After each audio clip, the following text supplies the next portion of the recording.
we're speaking to someone who would say a mental health champion. And the conversation today is my mental health, or rather my mental illness was triggered by my workplace. My mental illness was triggered by my workplace. Chime in on this conversation through our social media handles, SpiceFM KE on Instagram, Facebook, and Twitter. If you have any questions for our guest, I'll be revealing her just shortly. And also, we have a WhatsApp line 01102 88162. The name of our guest is Sylvia Amadadi. Have I said it correctly, darling? Yes, you have. Sylvia Amadadi. As I said, she's a mental health champion. And most importantly, today she's here to speak to us. My mental illness was triggered by my workplace. Welcome to the show, darling. Thank We you. are honored to have you. Thank you for making time for us. Now, my darling, who is Sylvia Amadadi? Sylvia Amadadi is creative. I really like art. Yes. I have very many tattoos. I really like art. I am a mom, a sister. I am. What else can I say about me? I love the person that I am. You love the person. Yes. And I like that part. You love the person that you are. Yes. So what's your story, darling? It just began like just a normal way, the way someone feels tired, fatigue. Because of work? Yeah, initially it started because of work, because there's a role I had taken. I had changed roles. I had changed roles, and it was a bit more challenging because most of the work was being done by me. So I would find myself working up to 18 hours a day. Oh, yeah. What's your profession, if you don't mind my asking? At that time. At that time, Yeah. it had something to do with an online shop. Yes. Yeah. Okay. So I was basically doing it on my own. So it was just me, my boss, and I. So at that time, I was on who was doing most of the work. So working 18 hours a day is not easy for any human being, because that means you get like 4 hours of sleep, 2 hours of commute, and 18 hours of work. Yes. Yeah, so it wasn't easy. It wasn't easy at all. So it began to take a toll on me. And it began with fatigue. It began with just being tired. Just began with things that you would relate to just being tired, Yeah. So I went to hospital once because I was extremely tired and I just needed a day off. Yes. And when I went to hospital, I spoke to the doctor at length. I didn't think that I would speak to him for that long. And I spoke to him at length. And You opened up to this Yes, doctor? I opened up to this doctor. And he ended up telling me that he would not give me a day off. He would send me to see a specialist. And he wrote me a referral note and sent me to see a specialist. What kind of specialist? A psychiatrist. Okay. So I went to see the psychiatrist the same day. And once I got to the psychiatrist's office, I opened my heart. And the first thing he did was send me to hospital for sedation. Like you had to be checked into hospital? Yes, I had to be checked into hospital for sedation. Reason for sedation was I needed to get some rest. I just needed to sleep. I needed my mind to sleep. I needed my body to recover. So I was in hospital for maybe 5 days to a week, just getting sedated, sleeping and getting some rest. No Your body visitors. was that fatigued? Yes, my body was that fatigued. No visitors allowed, just rest. It was just full-time rest. Yes. So, okay, cool. So now you're resting. Yes. Now you've rested. Yes, And now you've been discharged from hospital. Yes. What next? What next is... Did the doctor tell you anything when you were being discharged? Did he give you like, now moving forward, you need to get more rest, you need to get more sleep? Or what was the diagnosis? Yeah. Oh, no. Of course, they tell you, go and get more rest, go Yeah. and get more sleep. And you tell yourself, yes, I will get more rest and I will get more sleep. Yeah. But you're going back to the same environment. Yes. Yeah, you're still going back to that same environment where the work is still there, the pressure is still there, everything that you were doing before is still there. So the fatigue and everything else will still catch up with you. So your workload has not changed? No. And your pattern has not changed? You're just No. going back to what? You're You're taking a break for 5 days? Yes. Yes, you go back to that. So it was not easy at that particular time. I remember there's a function that we had at work. And I remember I was supervising a group of people, and I went to because we have an ambulance on standby, and I went to the ambulance, and I was just going to take a 5-minute nap, and I napped throughout the whole function. I got into the ambulance to nap at like maybe 10. And by the time I was waking up, it was 6 p.m. No way. Yes. At this point, had you shared this information with your employer or your supervisor that, hey, this is what the doctor told me, this was my diagnosis, and I need to reduce my workload or get some rest? Or- Had you shared that? Or even that, when you took 5 days off, what did your boss say? Did they accept the fact that you are unwell? No, you're tired. You're not unwell. You're not sick. No, you're not unwell. Did you have You're trouble tired. communicating? And was it a back and forth? Yes, in it was. trying to Yes. trying to convince that I'm sick. The Yes. doctor said. Yes. Okay, cool. Yes. So now, how did they take the diagnosis? Initially, the diagnosis was just for you need to get some rest and all that. Then it went back to the same pattern for work. 18 hours, 18 4 hours of hours. sleep. Yeah, I remember I still have a family at home to take care of. So there are some nights I would go leave work, go and go home, take care of my baby, get back to take a shower, then go back to work overnight, go back home at like 8 o'clock, sit there for a bit, at 11 leave, go back to work. Same cycle every single day, and it became really, really tired. Now it started getting emotionally draining, mentally, physically, everything. Yeah. So I went to see a different doctor. This time I went to a psychologist. Okay. So that we can just speak about it. And we spoke, and at length, and he told me that it is not good for you. Spice. You talked about your family. How was that for you? Because you said you had a family, you had a child. How was your work-life balance? There was no work-life balance. It was work. Because you said you had a baby. Yeah. It was Yeah. all work. It was so who's all work. raising your child? At that time, I am not happy to admit, but it was my nanny. It was your nanny who Yeah, stepped my in for nanny. you. Yes, she Was- did. She okay. did. She stepped in a lot. She basically raised the child. Okay. Yeah. For how many years were you working there? That particular position was like 2.5 years. So for 2.5 years, your child was being raised with a nanny, and you were just there in and off. Yes. Yes. So what was the prognosis? We can proceed from there. Okay. When you went to see the psychologist. The psychologist said I was developing an affective mood disorder. And what they mean by affective mood disorder is you begin, it's either anxiety, it's quite a number of things. It can be anxiety, it can be depression, it can be something like bipolar mood disorder. So they're all classified as affective mood disorders. Affective mood disorder. Yeah, affective mood disorder. So by the time I was going to see him, mine had just begun to be heightened anxiety. Yeah, so we started working with that. We started working with heightened anxiety because I remember every time it would be maybe Sunday evening, it would be a panic. You're thinking about tomorrow. Yeah. Okay, I've been there. Wow. I have been there. Jesus of Nazareth. I know I've what you been there. mean. Yeah. You feel But like how, you're but how was it for you? How was that feeling? You know, for us it's different. For everyone it's different. But Yes. how was it for you specifically? It's real panic. Like Yeah, panic for work is tomorrow. I would cry personally in my bathroom. Yes, I would have to go through this. This is Monday. I'll probably go through this until Friday or half day Saturday, considering it's supposed to be Monday 8 to 5.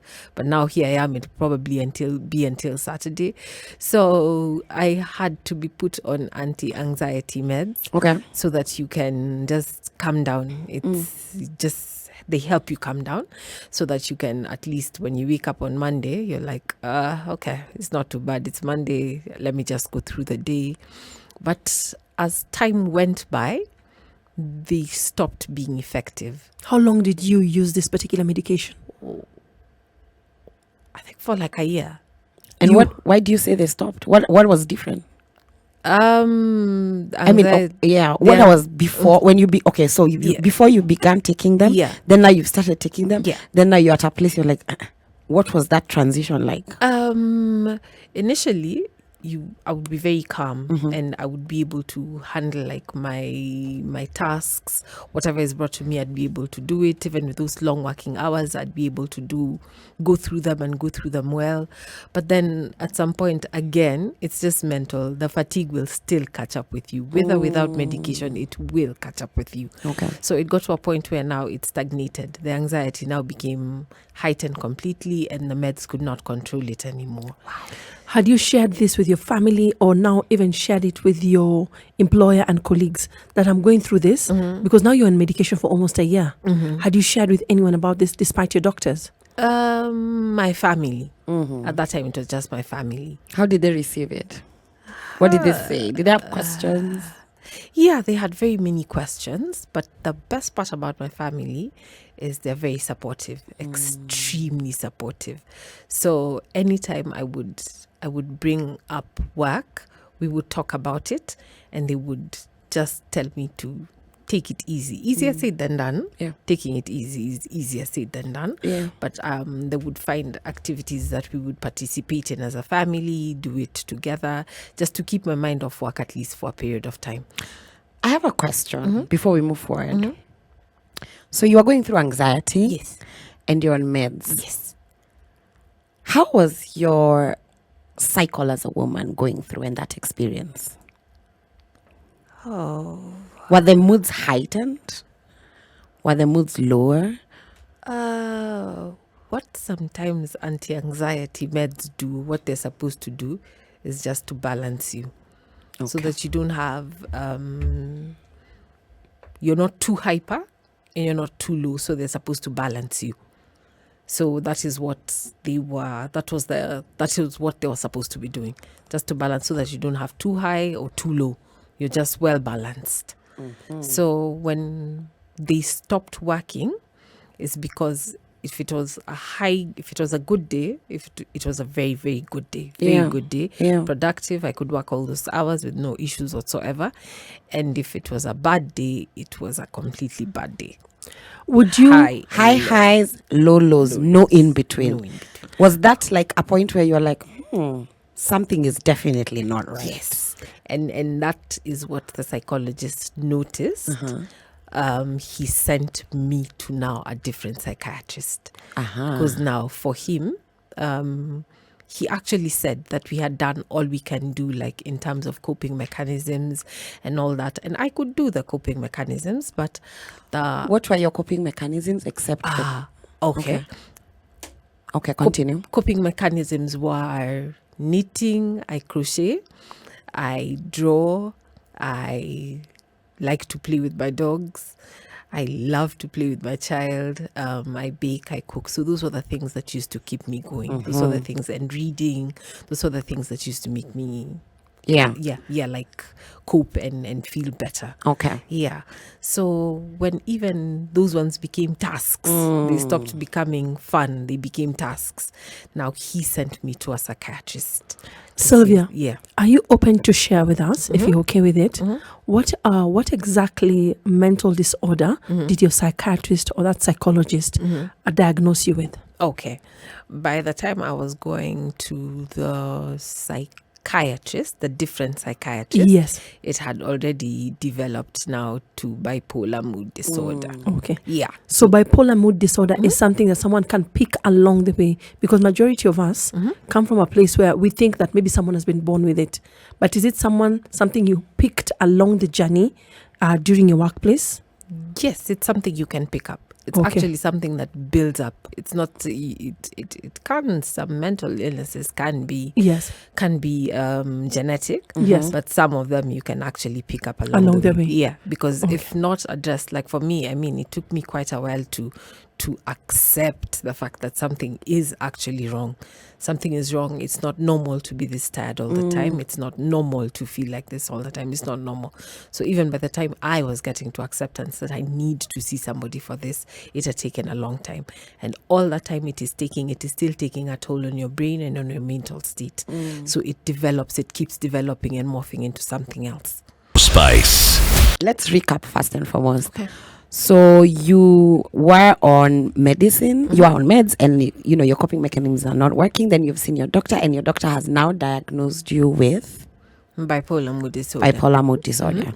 What next?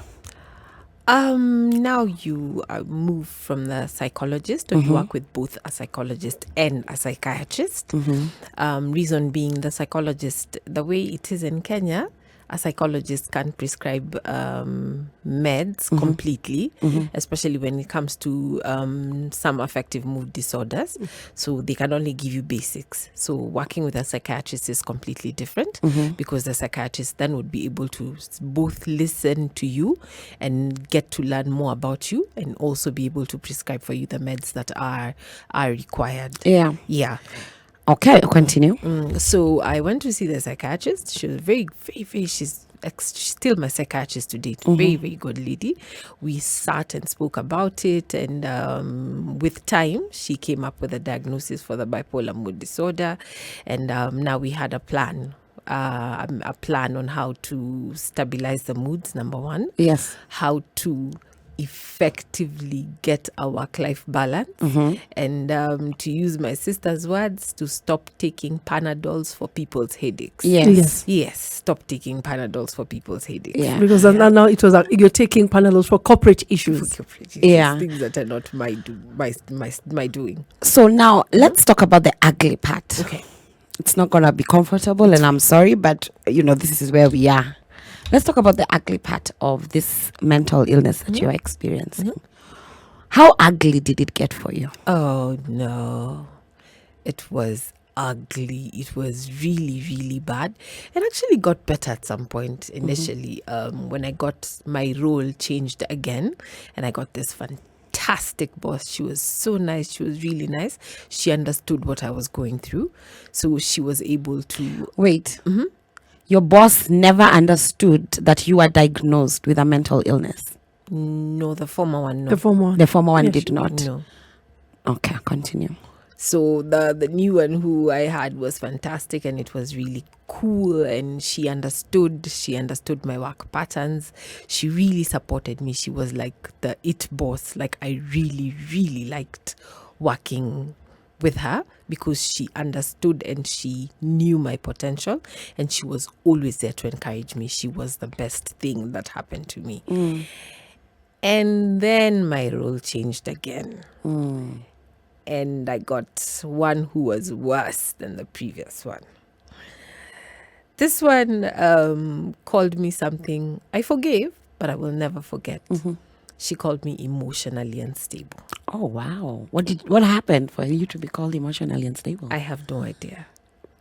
Is it because maybe she had been given information by your prior bosses that you had gone through this, and that because I'm sure you shared it? Yes. Most likely. So it's not about anything she saw on face value. It was what she heard. Yes. Okay. And how did you cope? Yeah. How did I? Sorry. So how did you manage? With being, I retreated into a shell. That was the first thing. I completely retreated, like human beings stopped becoming my thing. Were you still on medication? Yes, I was still on medication. So what happened was I found an unhealthy. Thinking about it now, it was unhealthy. But then it was very healthy. For me, it was what worked. Unhealthy what? Habits? Yeah, unhealthy, coping? habit, unhealthy coping, where it's not very easy to cure or to make emotional pain feel better. But if you channel emotion, I'm not encouraging anybody to do this. Sylvia, can I be a bit personal? Would you like to just when you say unhealthy, another one could say unhealthy is smoking, another one drinking, overeating. Yeah. Are you able to share so that Yes. people can understand Yes. what unhealthy habit was this? Yes. As I was saying, emotional pain is not very easy to deal with. Yes. It's very simple to deal with physical pain. Very Okay. simple, because the pain will disappear. Yeah, you can. Yeah, you I get can, it. yeah? Yeah. So one day I just went to the bathroom and I got a blade and I started cutting and it felt so much better. You slit your own wrist? Yes. It felt so much better. So, How many years was this into? oh my God, I think year 6, year 5 or year 6. Okay. So it became like a coping mechanism. It felt good at that time because now you're channeling your emotional pain into physical pain. So that into pain, you never felt anything, or you channeled it backwards? How? No, you see now it's... And when you see the blood, you didn't get scared? Okay, I'm scared of blood. Maybe that's why I'm asking that question. Yeah, no. Now it's physical. So Okay. you've removed, it's like, again, for lack of a better word, therapy. Okay. Yeah, so it leaves your body and goes through physical pain, and you feel pain, and you will put band-aid and it will feel better. It feels like an easier way to deal with the Feels pain like an easier way to deal with it. because you're seeing it physically Yes, as opposed to emotional. You Yes. can't touch it Yes. except only you. Exactly. How long did you cut yourself for? I think it was for like 6 months, 6 to 8 months. No one noticed? Yeah. No, they did, because no, only the people who are close to me, because now I adopted long sleeves. Yeah, long sleeves were easier to hide. So if I'd have a bad day in the office, I had a kit. Or you even went as far as buying a kit to put in your bag? You get a razor blade, some scissors, and band-aid Yeah. and a bandage, and you go, because the work has just it's become a nightmare. It has overwhelmed you. Overwhelmed you. Yeah. So the Wow. only way you know how to channel it out Yeah. is go and cut yourself. You actually had a kit in the office for in the time of. Yes. And at home and anywhere else? At home. So it was just because those were the only places I could So go. the pressure, you realize that you are mostly cutting yourself at home. I mean, at the office. At the office. And at home, you are okay.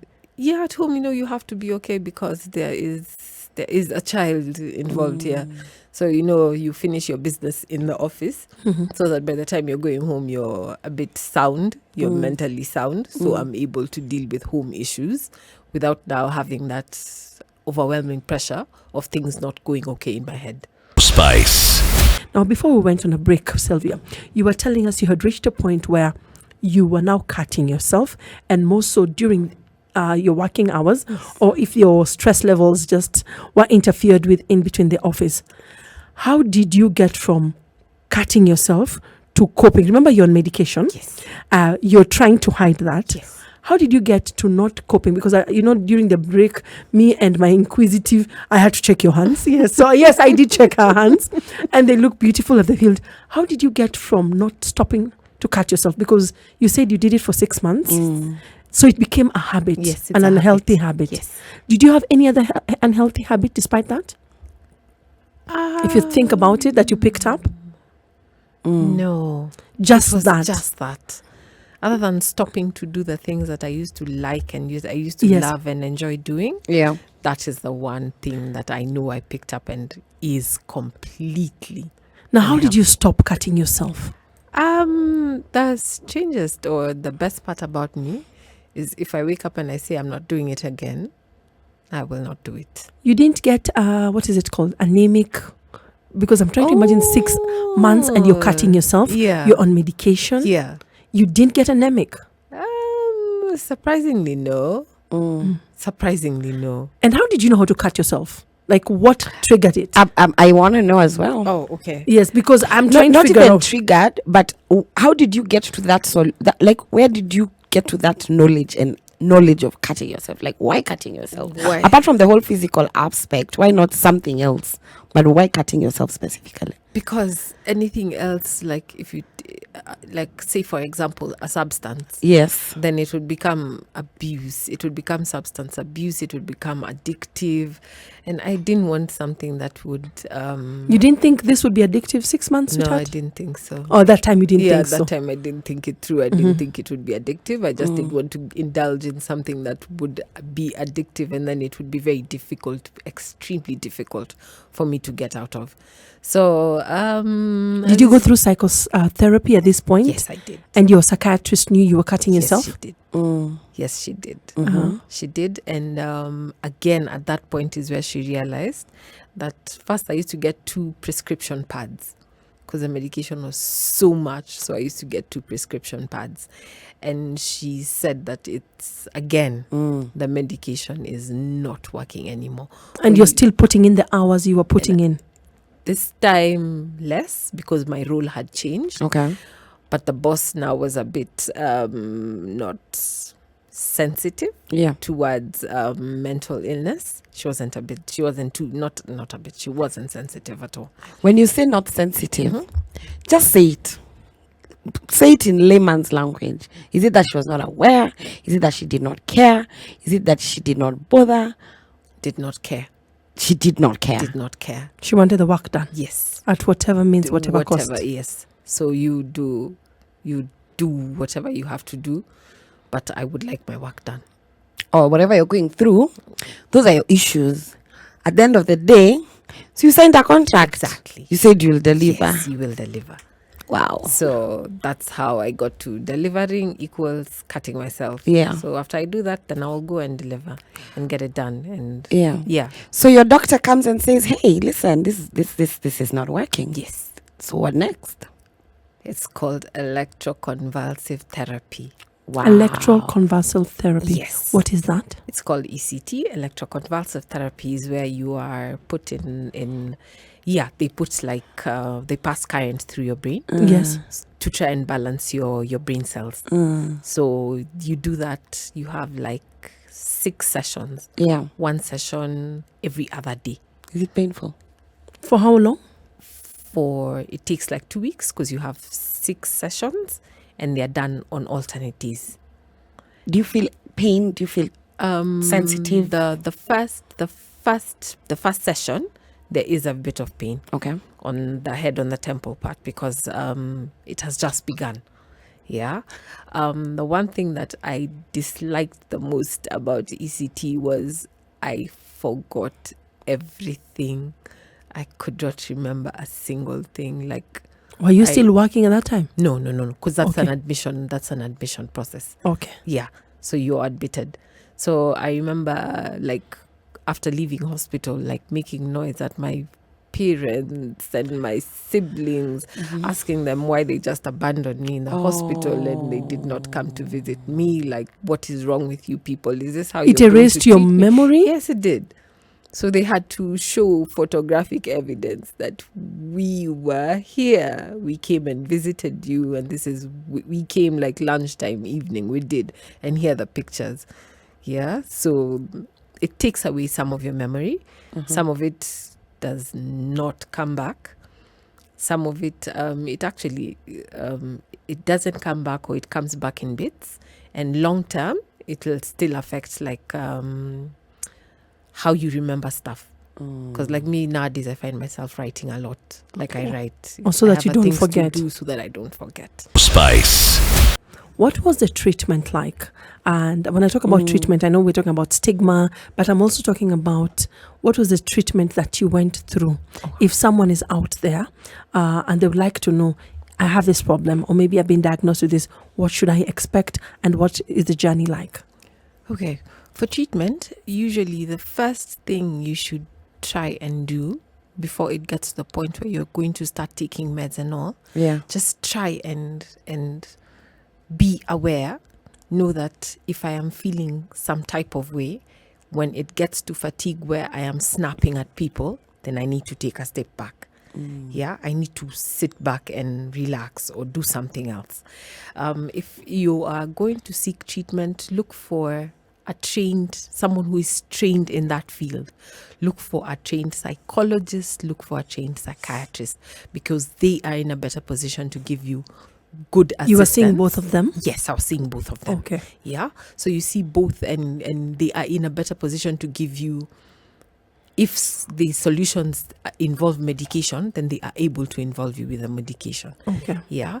Like for me, when it came to the ECT, it's because my psychiatrist noticed that much as she's giving me 2 prescription pads, it's still not working. They were not enough or But sufficient. But it was also happening because I was still continuing to take Panadols for people's headaches. Okay. Because your work did not, your workload did not change. Yeah, the work did not change. And also, did you go through the ECT because of the cutting?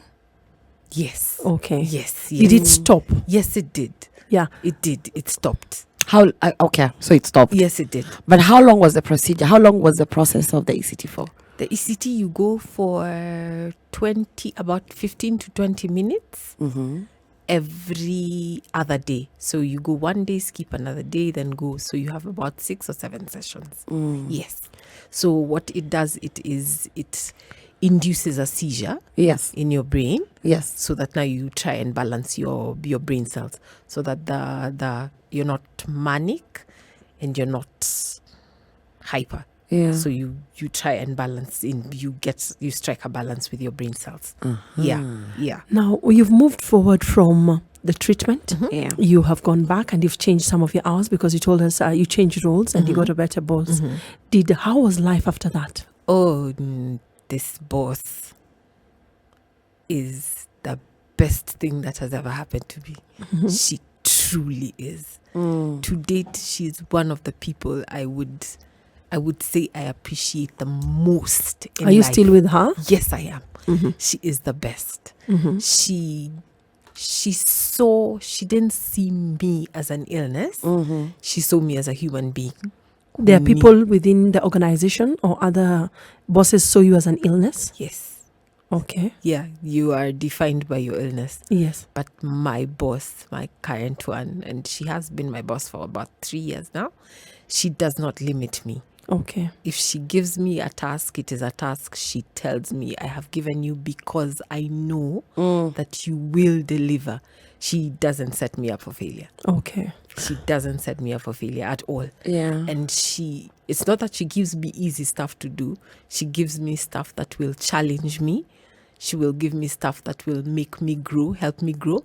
And she will give me stuff that will make me engaged enough and be productive enough for me to give good results. So currently, my situation at work is fantastic. I want to change gears a bit, my dear.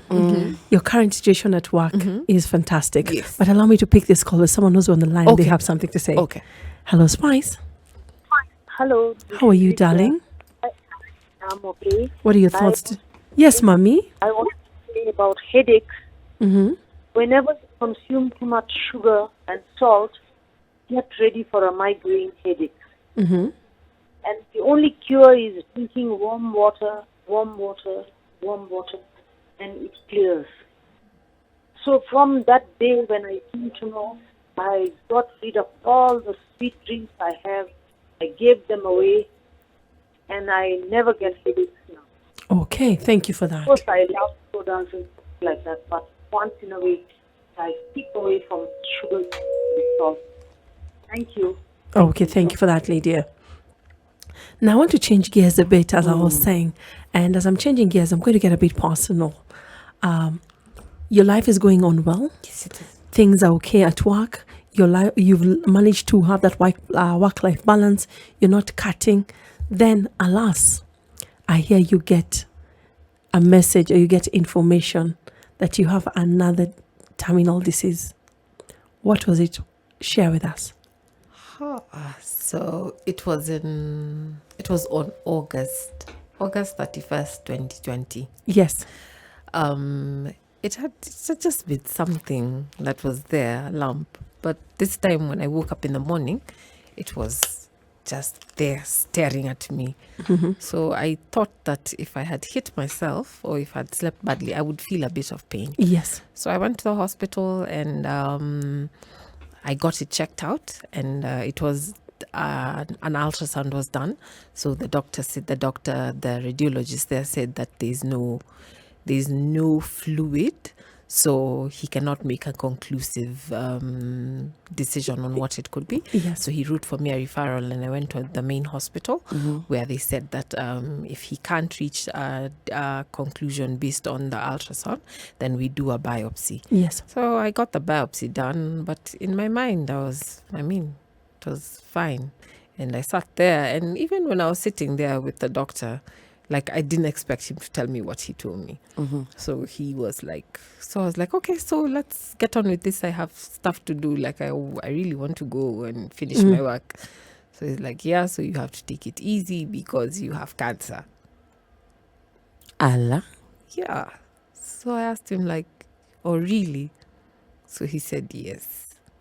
So I just looked at him and said, okay, that's fine. What? Did you know what stage of cancer you had? At that particular point, not yet. Okay. Because he was just telling me. So I asked him what I need to do, what I should do, how long he thinks it will take. So he told me all this I can't tell you now until we do further tests. So I went to the car and sat and paused for like 5 minutes. And my life went on. Spice.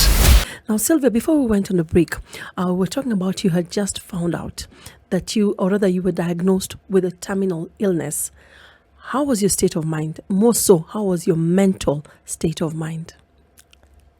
The best part about that particular time and my state of mind at that time was I had already learned how to cope with challenges, and I had learned how to deal with things in a healthy manner. How were you? So- What was your new coping mechanisms, if you care to share?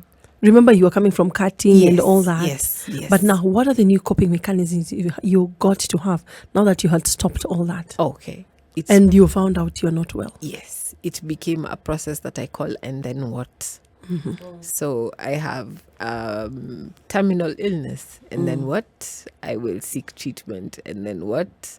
I will get better, and then what? Oh, so I you're will giving yourself continue. challenges, like, and then what? And then what? And then what? And then what? I like and then, that. yeah. So mine is there, and then what? Yeah. So I just asked myself all those questions for and then what, and then what, and then what.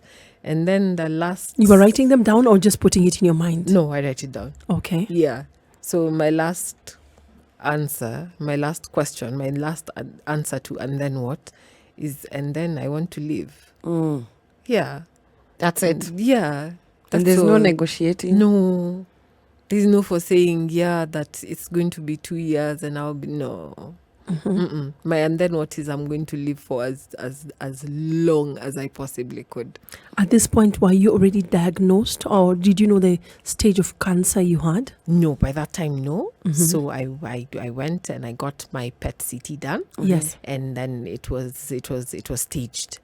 By that time, it was already at stage 4. Wow. So it had spread to my bones and my lung. And yeah, so it was that part now was tough. That part was difficult because everywhere you hear or you see anything about cancer being in stage 4, Yeah. It's is usually not good news. No, it is an instant death sentence according to what you see and what you hear and what you read.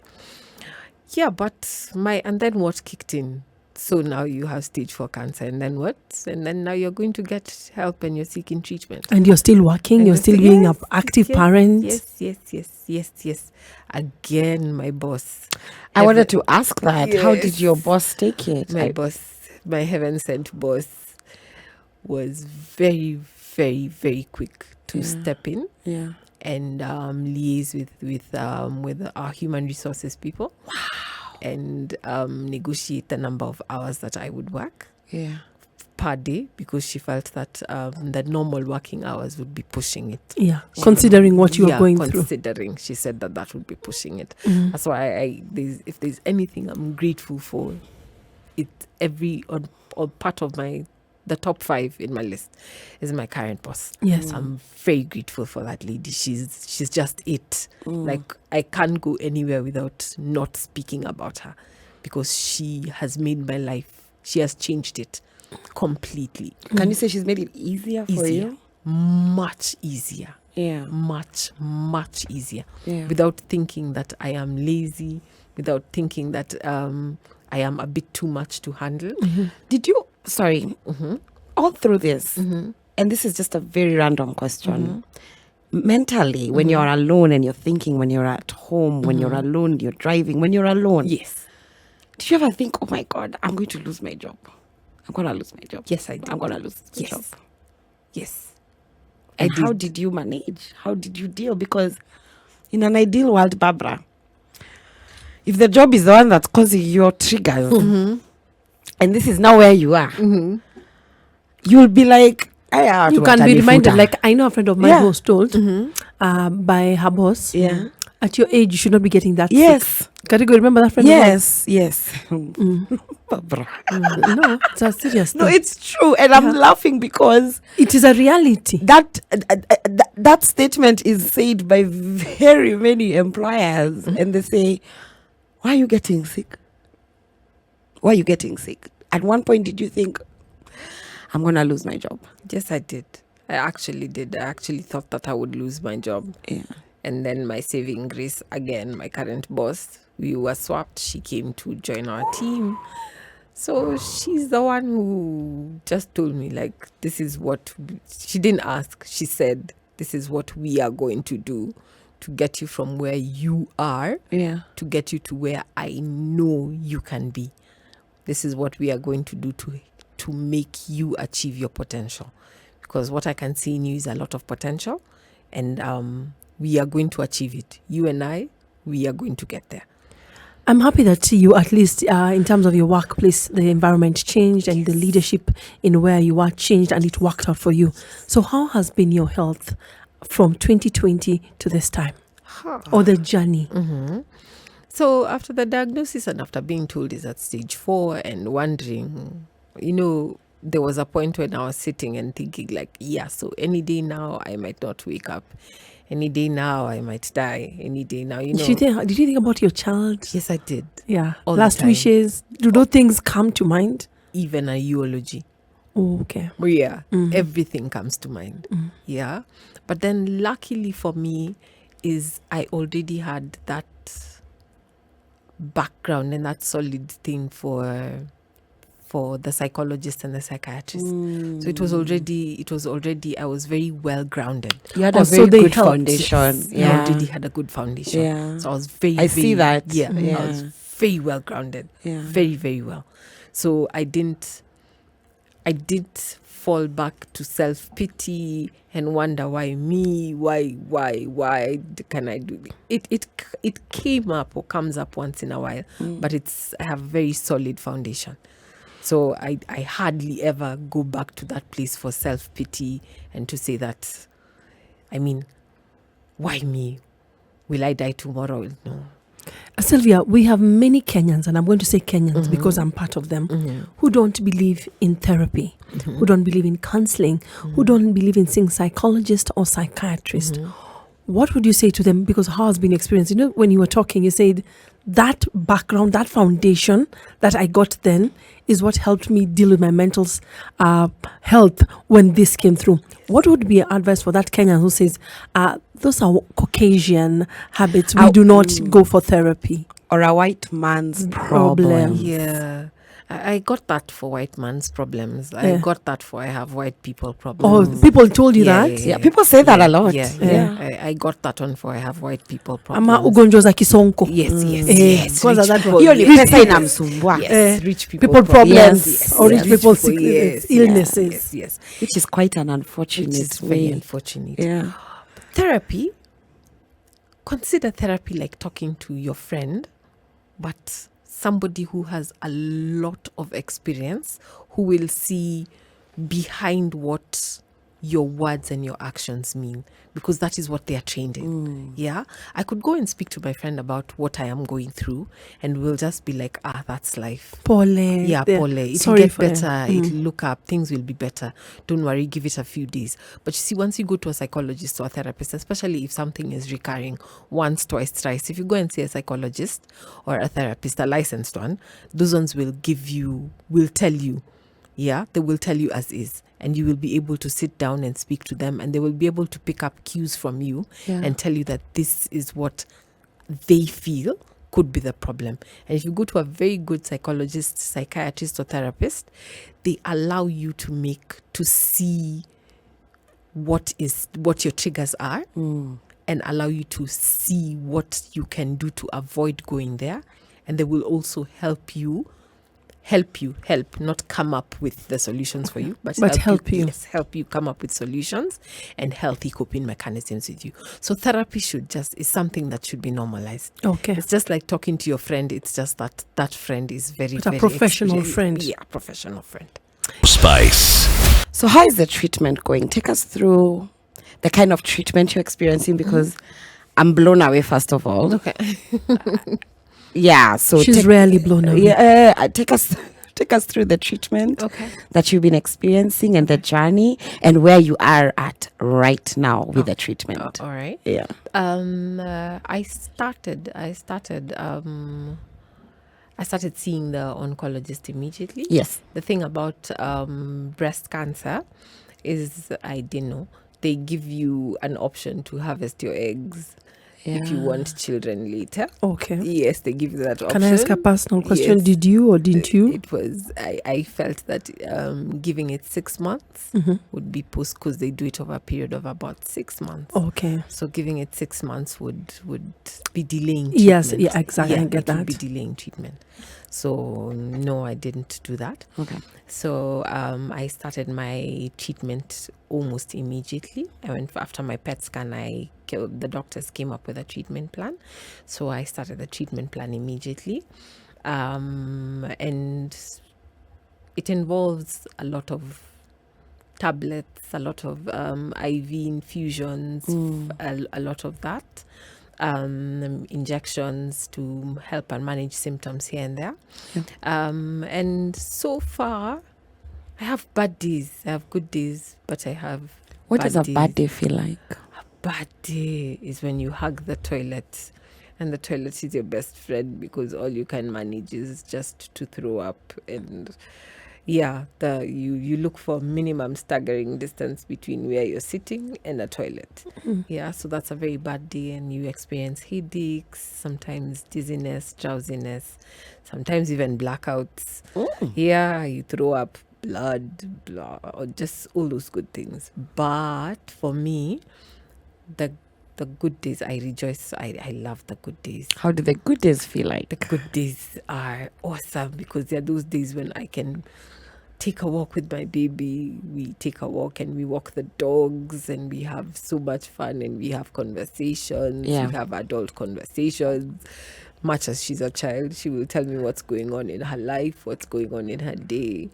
Good days, I will cook, I will clean, I will knit, I will basically just enjoy my life. You'll be a mom. I will be a mom. Yes. No, but first I will be me. You'll be you before your mom. Yeah. I have to be me first, because I have to be okay. For me to be her mom, I have to be okay. You talked about taking walks with your child. Does your child know you are unwell? Yes, she does. Okay, you shared with her? Yes, How I was did. that conversation? Honestly. Oh, okay. Yeah. She saw me taking a lot of medication. Okay, of course, yeah. Yeah. Yeah. So I used to try and hide, but she's very curious. So one day she just went to my drawer and asked me, like, what are all these things you're taking? So I said, the doctor said I'll stop. So I changed the position, but then she kept watching. And then one day she told me, just tell me what it is. Like, what is it? So I told her, I have cancer. And she was like, okay, all right. Does that mean you will die? So I told her, no, it doesn't mean I will die. So it took her it takes her a while to process things. Yeah. So it took her a while to process. How old is she? She's 9 now. Okay. So she came one day, and it still breaks my heart to date. Not breaks my heart, it warms but also breaks my heart. When she came and told me that, Mama, should you die, I will be okay. Spice.